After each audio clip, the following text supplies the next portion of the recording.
తెలంగాణ సోదరులకు నమస్కారం. నా పేరు పాకాల శ్రీహరిరావు, రైతు కార్యకర్తను మరియు తెలంగాణ రైతు రక్షణ సమితి రాష్ట్ర అధ్యక్షుడిని.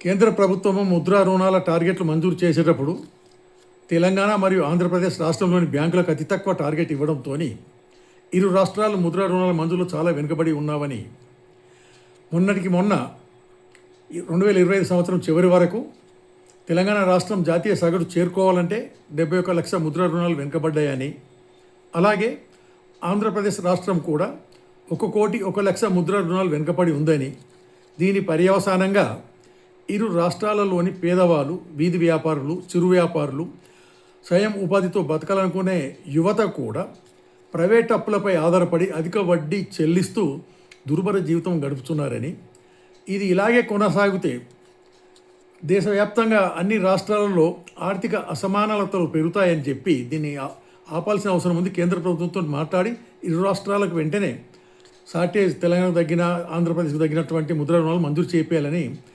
గౌరవ ఆంధ్రప్రదేశ్ ముఖ్యమంత్రి శ్రీ నారా చంద్రబాబు నాయుడు గారికి మరియు అలాగే శ్రీ నారా లోకేష్ గారికి నేను 21 ఏప్రిల్ 2026 నాడు లేఖ రాయడం జరిగింది. నా లేఖలోని అంశాలన్నిటిని పరిగణలోకి తీసుకొని కేంద్ర ప్రభుత్వాన్ని ఒప్పించి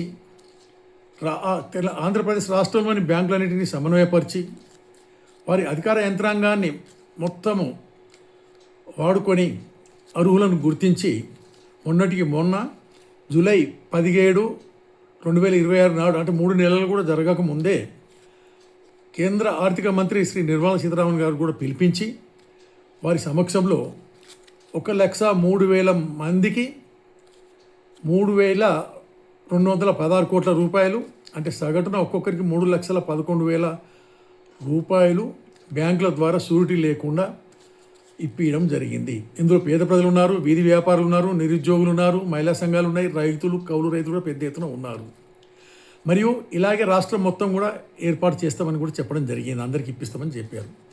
సరిగా ఇదే పద్ధతిలో మన రాష్ట్రంలో కూడా ముద్రా రుణాలు మొదటి నుంచి అన్యాయం జరుగుతున్నాయని చెప్పి, అలాగే రైతులు, కౌలు రైతులు ప్రైవేట్ అప్పుల బారిన పడి నష్టపోతున్నారు. రిజర్వ్ బ్యాంక్ ఉత్తర్వుల ప్రకారం వీళ్ళందరికీ ప్రైవేట్ అప్పులు తీర్చుకోవడానికి కూడా అప్పులు ఇచ్చే అవకాశం ఉంది బ్యాంకులు అని చెప్పి, అలా బ్యాంకులు అయినప్పుడు నేను హైకోర్టులో స్వయంగా వేసినటువంటి ప్రజా ప్రయోజనాల వాద్యము 269/2018 ప్రకారం కూడా బ్యాంకులు అప్పు ఇవ్వాల్సిన అవసరం ఉంటుంది రైతులకు అని చెప్పి మన రాష్ట్ర ప్రభుత్వానికి గత 2 సంవత్సరాలకు పైగా నేను విజ్ఞప్తులు చేస్తూనే ఉన్నాను.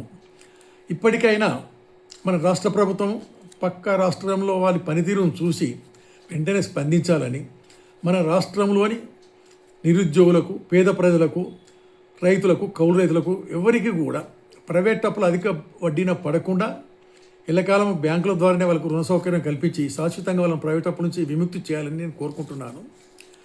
నా వీడియో నచ్చినట్టయితే మీరు లైక్ చేయండి, ఇతరులకు షేర్ చేయండి, మరియు మీ అభిప్రాయాలు ఏమైనా ఉన్నట్టయితే కామెంట్ రూపంలో తెలపండి. జై హింద్, జై కిసాన్, నమస్తే.